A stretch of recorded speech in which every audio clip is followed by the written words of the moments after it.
straight to Jordana Miller, who's awaiting us in Jerusalem for more on this. Jordana, good evening to you.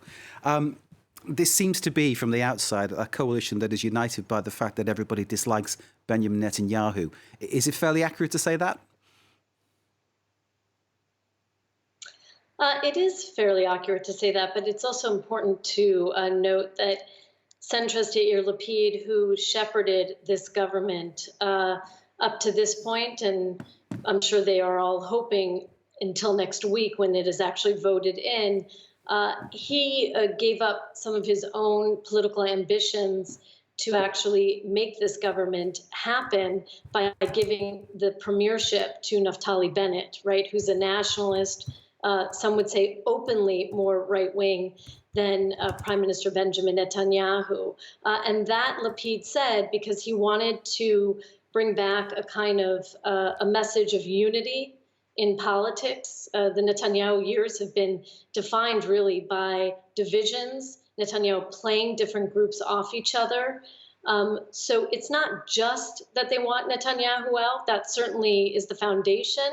But it seems that all of these parties are striving to really bring a new kind of discourse and perhaps hope to Israeli politics. And I would say one of the things that perhaps stands out the most in this in the early stages of this new government is the role that the Arab Islamist party, RAM, is going to play.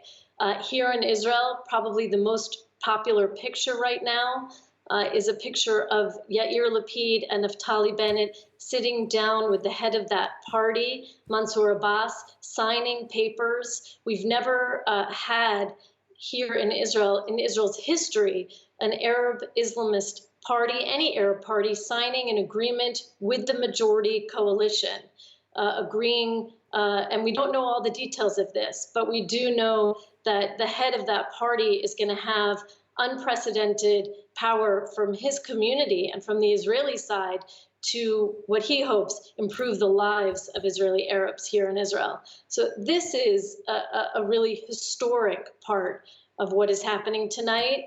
If it goes through, there are still some little hiccups and negotiations that will unfold in the coming days. Some things have not been hammered out. And there is, it should be stated, one party member in Naftali Bennett's party, the Yamina party, that is wavering, threatening perhaps to go against this project, could possibly bring it down. But it looks as if all of these party heads will have a number of days to try to prevent that from happening.